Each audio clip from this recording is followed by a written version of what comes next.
On a recent Sunday morning at St. Anne Roman Catholic Church in Arlington, Virginia, volunteers set up a nonpartisan voter registration table.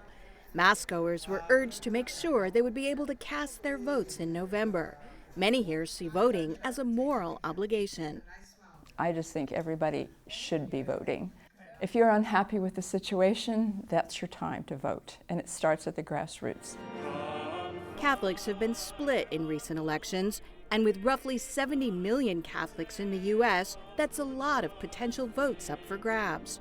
Catholics are the perennial swing voters in American politics, and so whichever way Catholics go, usually that's the way the presidency goes. And I'd expect that to be true this election, too. In 2012, Catholics made up a quarter of the electorate, and they were almost evenly divided between Barack Obama and Mitt Romney. But when you break it down by race, about 60% of white Catholics voted for Romney, while 75% of Latino Catholics voted for Obama. In the last several elections, Catholics who attend Mass regularly tended to vote more Republican, while those frequently described as cultural Catholics voted more Democratic.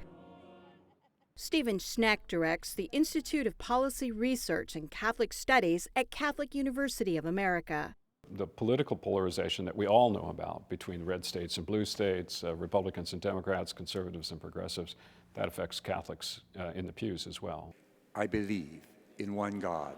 The church itself has stressed a series of issues that don't fit neatly with either party's platform. Catholic University professor of systematic theology Chad Pecknold says there are certain non-negotiables that revolve around promoting human dignity and the common good.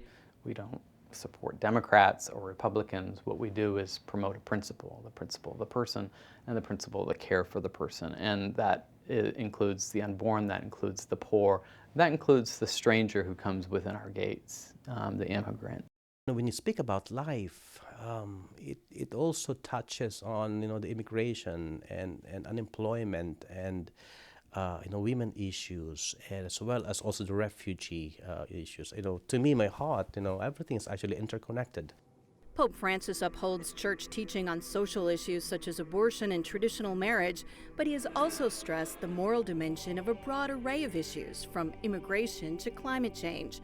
He hasn't been specific about how that gets worked out in the political arena. For many Catholics, the key question is how much priority to give the issue of abortion.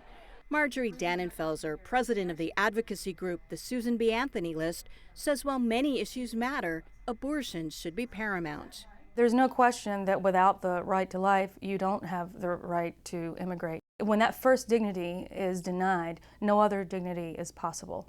So yes, of course, all of those issues are important, but the foundational issue, and the Church agrees with this, is the right to life. Dannenfelser is heading Donald Trump's pro-life advisory council because of his promises on that issue. He went from being, frankly, my last choice to my first choice. And why is that? It's because of his policy commitments and his consistent restatement of those. Because of his previous support for abortion rights, some Catholics don't fully trust Trump's promises. In March, a group of prominent conservative Catholic academics issued a statement calling Trump, quote, manifestly unfit to be president. Meanwhile, many Catholics have also been disappointed by Democratic vice presidential candidate Tim Kaine's position. Kaine follows many fellow Catholic Democrats in asserting that he's personally pro-life, but he supports abortion rights. If you said, I'm personally opposed to racism, but I politically support it, everyone would throw their hands up. But personally opposed, politically supportive is the ticket to the Democratic Party advancement. And so Tim Kaine has decided that that's the price he's willing to pay. But I think that's a sacrifice of his faith and a certain betrayal of his Catholic principles. For some, the pro-life issue is broader and more complicated than it's often portrayed. I do not understand how someone can say, well, no abortion, but we're not going to give you health care, we're not going to help you with housing or food. This makes no sense to me, and I think we have to care for those who are already living. Within the Catholic community, there are strikingly diverse views on the issues that should be emphasized in the pursuit of the common good. There are very socially conservative Catholics, but I think the majority of them are socially progressive, who follow the Church's social justice teaching, which says that we should respect the dignity of all people and that we should work for equality for all people. It's easy to tell which candidate is going to treat folks with the basic dignity and respect that Catholicism teaches. I think that Donald Trump has made it clear that he has deep disrespect for women, for LGBT people, for immigrants, Mexicans, folks all across the spectrum, and I think that Catholic voters are going to take that sort of thing into account. For the bishops and many lay Catholics, the issue of defending religious liberty is key this election. The bishop's president, Archbishop Joseph Kurtz, released a video. We also expect public officials to respect the rights of people to live their faith without interference from the state.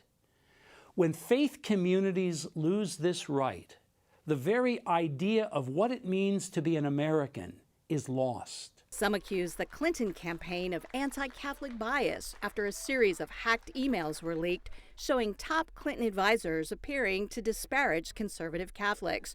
The campaign denied any bias. At Catholic University in Washington, the student body reflects the deep political divisions among Catholics right now. Some support Trump. As a Catholic, I really appreciate someone that is going to stand for life, and that is something that he has pledged to do, so that's important to me.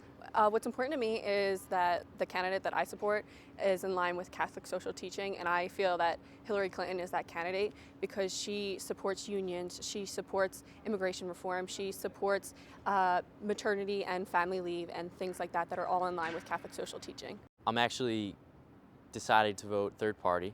I'm going to be voting for Evan McMullin, independent. I'm very pro-life. And so I want to side Republican because obviously I would like to see a Supreme Court justice that will defend the right to life and all of that. But on the opposite, I'm also Hispanic, coming from immigrant parents. And so I do believe that we need an immigration reform. And I don't believe that building a wall is the way to do that. So I'm very conflicted. Indeed, many Catholics, like many Americans overall, say they're unhappy with the presidential candidates this election cycle. I think that a good number of us find ourselves a little bit at sea, given the ugliness, really, of this presidential campaign. What's a Catholic to do? What's a Christian to do? Recently on the papal plane, a reporter asked Pope Francis what advice he would give U.S. Catholics wrestling over how to vote. He replied, quote, "Study the proposals well, pray, and choose in conscience." When Schneck gets discouraged, he says he tries to remember the words of Francis during his visit to the U.S. last year. I reiterate the message of Pope Francis that this world is not a perfect place. It's your job, nevertheless, to engage it. The imperative really is on us to stand up, to be faithful citizens, to bring our values into the public square and do what we can to make this world a better place. And how millions of Catholics try to do that will have a major impact on the outcome this election day. I'm Kim Lawton in Washington.